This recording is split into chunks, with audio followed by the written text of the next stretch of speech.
বন্ধু। পেয়ার তোমার কি? বন্ধু। তাহলে পেয়ারকে এদের সঙ্গে কখনো দেখি না কেন? মানে? মানে তোমার কিরকম বন্ধু পেয়ার? ও বাবা, আমি বুঝতে পেরেছি তোমার প্রশ্নটা কি। তাহলে উত্তরটা দিয়ে দাও। ও বাবা, ওইসব প্রেম ভালোবাসা আমি বিশ্বাস করি না।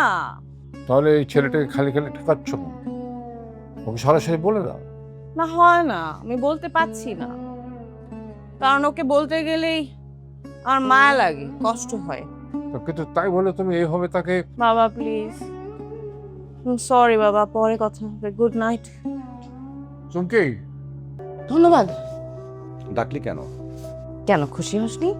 না, তার আগে বল, সারাক্ষণ চকলেট খাওয়ার অভ্যেসটা তোর আছে নাকি গেছে? ছোটবেলার অভ্যাসে তো তাড়াতাড়ি যায় নাকি? হুম, তাই দিন দিন সুন্দর বুঝছিস। অফিসের মধ্যে এগুলো একদম বলবি না। তাহলে কোথায় বলবো? সেই কবে তোর ফ্ল্যাটে একবার নিয়ে গিয়েছিলি, তারপর তো আর কখনো ডাকলি না। অথচ শুনি... ভুল শুনিস, আমি এখন বাবার সাথে থাকি, তার বাড়িতে, আলাদা কোনো ফ্ল্যাটে না। ওখানে কাউকে বলিও না। অবশ্য কেউ যদি আসতে চায় বেড়াতে, তাকে নিশ্চয়ই বের করে দিই না।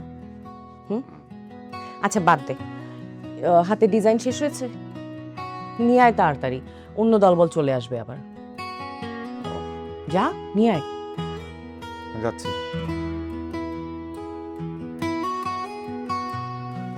শোন, চকলেটের কথা যে বললি, কই দিলি না তো? ও হ্যাঁ, দেখ আমার চকলেট তোর মিষ্টি লাগে কিনা।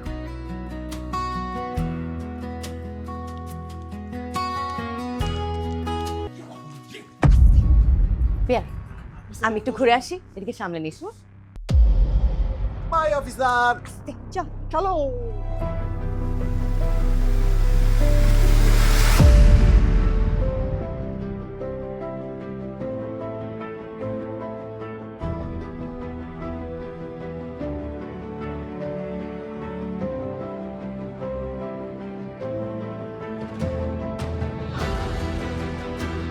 কি হে, বসে বসে তসবি গুনছো নাকি? স্যার, বসো বসো বসো।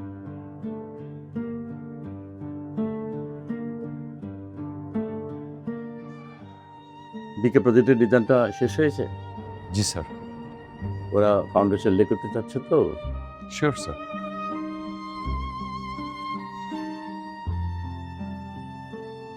বসে আছি পথচে ফাগুনেরও গান গে, যত ভাবি ভুলে যাব, মন মানে না,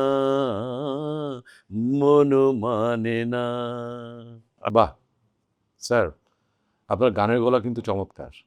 দেখো মিয়া, আমি কোনো গায়ক টায়ক না। এক একটা সিচুয়েশন গলা থেকে গান টেনে বের করে নিয়ে আসে।